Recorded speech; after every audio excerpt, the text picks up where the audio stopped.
Well, folks, welcome to the Cut. Good evening. I'm Craig Shelton. You are watching UTN's The Cut. We talk sports on this show, and my God, do we have sports to talk to you tonight. Again, welcome to the show. I'm Craig Shelton of HMW. Big Richard Walker also is in the building, but hey, folks, he's working the cameras this week. So even though you won't see Richard on camera for this particular broadcast of The Cut, trust me, his influence is all over the show. I mean, hey, he's producing the show tonight. All right, listen. You all have heard by now. Everyone knows that the mighty Houston Texans are now 2-4. The season is headed in the wrong direction at Godspeed, and the Texans need to do some things in the most expeditious fashion possible to get it back on track. Well, we invited someone on the show tonight who has a little insight and who is not at all shy about sharing insight. There's a term we like to say in the ghetto called 100. Keeping it 100. That means just telling it like it is, man. Keeping it real. Well, Big Richard Walker says it's better to say that this guy keeps it 200. Folks, the man at Bear Warner, that's at Bear, B-E-A-R, Warner, joins us on the show tonight. You may know him as Barry Warner, a legendary sports figure that is in Houston, and he's not shy about telling you that. So definitely you can look forward to that tonight. We wanted to give you the game experience, so we shot this week's show, as we often do, out at the stadium for the Texans and St. Louis Rams. And we visited the tailgates. We did our normal thing.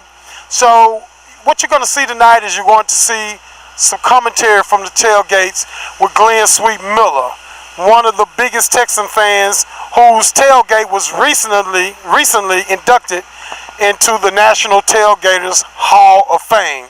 So that's pretty cool to have a Texas tailgate out of this town, out of Houston, Texas, and not Dallas, to be the first inductee from our state into the National Tailgaters Hall of Fame. So we're going to talk to Glenn tonight and talk a little bit to him.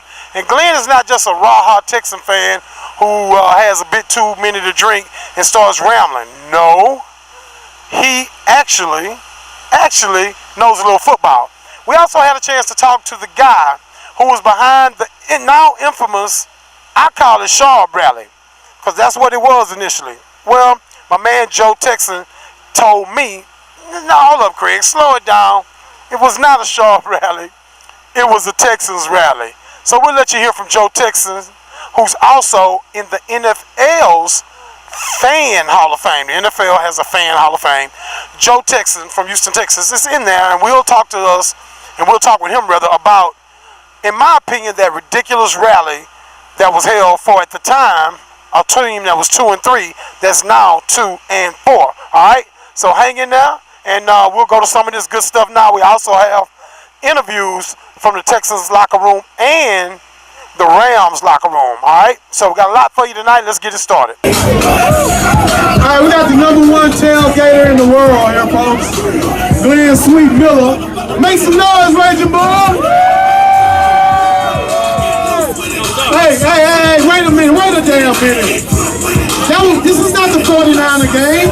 This is a home game versus St. Louis. Make some noise, Raging Bull. All right, Glenn. 4 pick 6 Sundays in a row. All right.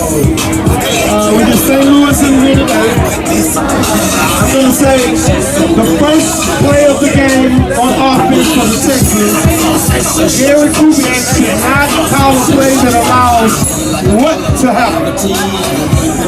Rhetorical question? Rhetorical question? Alright, he ain't throwing in the flash, and there ain't gonna be no pick 6 on the first throw of the game. I'm just throwing it out there. I got that. Just say it. Just say it. We gotta go! No, it's the third throw. It's handoff, pick 6. It's the third throw. The guy that always dies early in the horror movie just said, no pick 6.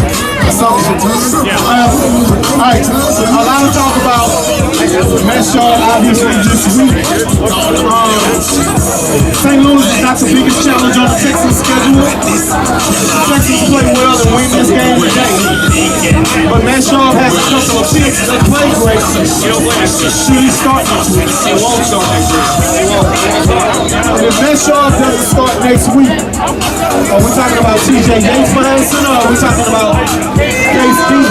We're talking about TJ Yates is going to get his shot on a short leash. That was my next question. If TJ Yates start, is that a short leash start where a couple of early mistakes, you see Case Keenum, who I think is a better game manager quarterback. Case just looks like he's in control when he walks up to center. You think TJ will be on a short leash? TJ will be on a real short leash. At that point, we got to win. That Schaub will be he'll be in his fatigue. He won't play, and he'll never play another game in the Texans if that happens. That was actually my next question. If Matt Schaub is sat down, is he done for the season and for his career as a Texan? Put a 4 minute. Can Texans still win the AFC South? Yes, they can. They control their own destiny. Look, we got what? Here's the deal, Craig. Check it out. Everybody's got this game today as a push-over. It ain't a push-over. First of all, Jeff Fisher knows this team better than anybody. And I don't know if you know, but he's the head coach. All right? So this ain't a pushover. Let's win this game today. Hopefully KC wins today. Undefeated. We go up there. We take care of business there. We get a bye week. We come back. We control our own destiny. We play Indy twice. We play Jacksonville twice. We already beat the Titans. We just got to beat them one more time. We control our own destiny.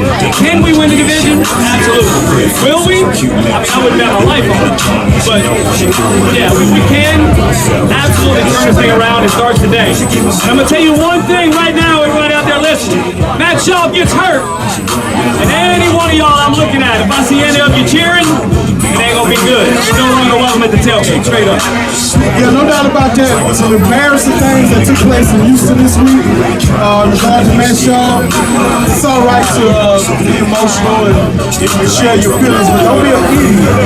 Let me be an idiot, but don't you be an idiot. I agree with you. Richard's he's a Cowboy fan. He could be an idiot all he wants. He's a Cowboy fan. That's a whole other segment. I agree with you on the Texans. Breaking and filming. Look at the possibilities of the Texans winning the division. Gotta split with the Colts. What about Corner Finnegan? Gotta split with the Colts. Corner Finnegan. What about Corner Finnegan? You also sweep those folks. Go Tennessee. You gotta go to Tennessee. Tennessee playing a lot better than people expected them to. Like the fist is competing. The offensive line is improved. I had the Texans going 5-1 over the next 6 games.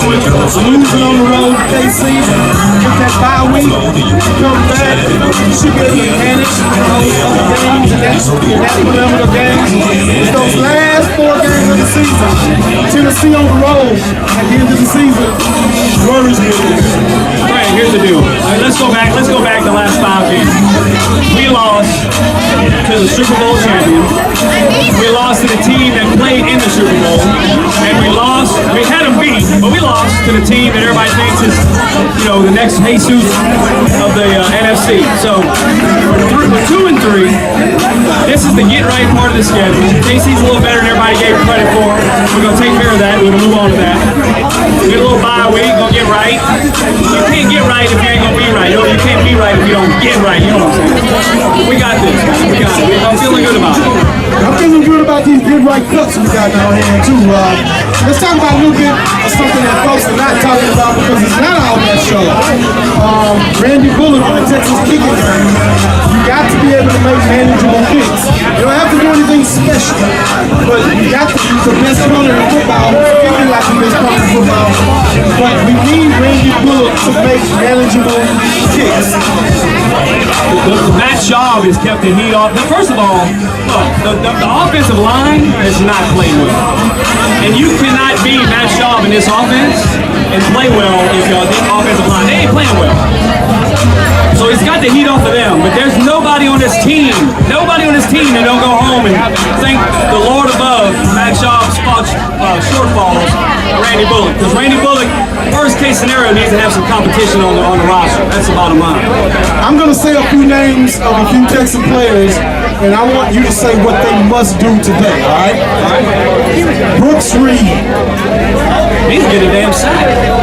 He's to put some pressure. He was basically he's white. He's invisible. Right tackle Derek Newton. He's a block getter. That's all. Gary Kubiak's play calling gene. He needs to call better damn. He needs to quit calling that play in the damn flat. What did he do? The flat on Sergeant 15. How about DeAndre Hopkins? D-Hop's gonna have 11 catches in there. JJ Watt. JJ's gonna do what JJ does. We just A couple things that the Texans have to be concerned about today is the play of the Rams' defensive front. That defensive front can rush only 3, only 4, and get pressure on the quarterback. Interesting enough, these are guys that get pressure on the quarterback, but doesn't always finish the deal and get sacks. When it gets Matt Shaw, who's not a mobile quarterback, that could escalate. Those near misses can easily become sacks today. I agree with you in regard to the offensive line.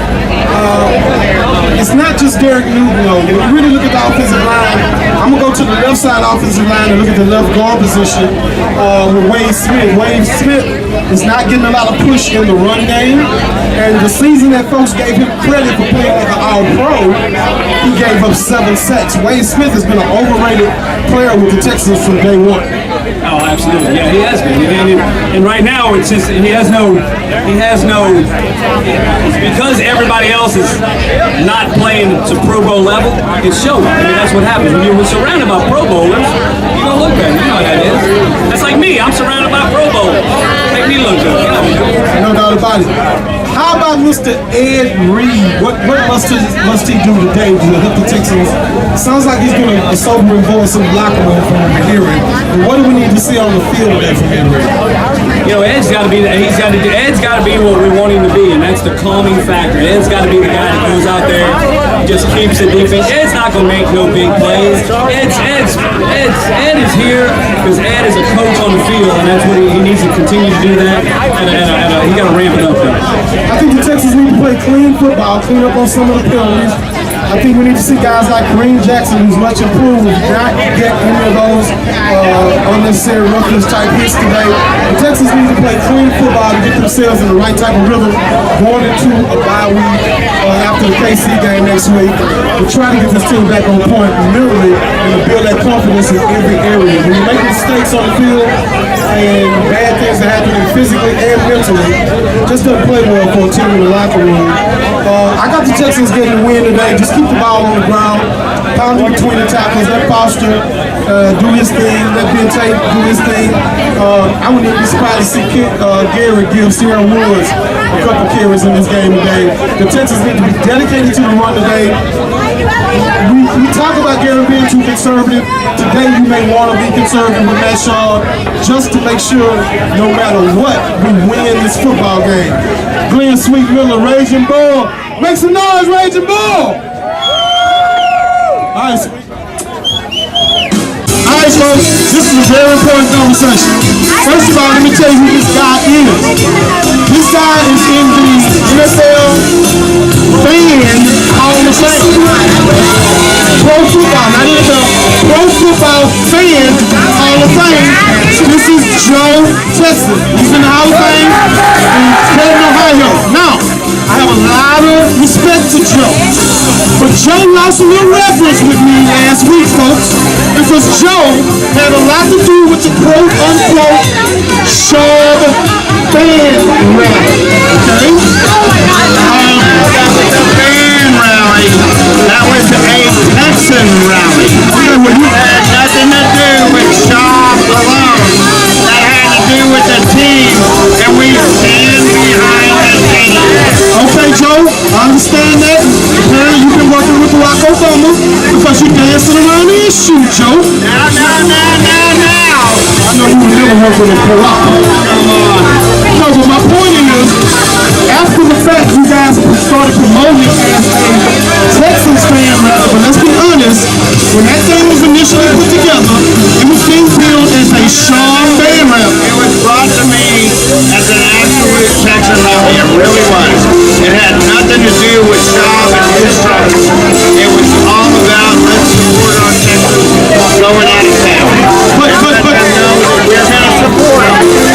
And the radio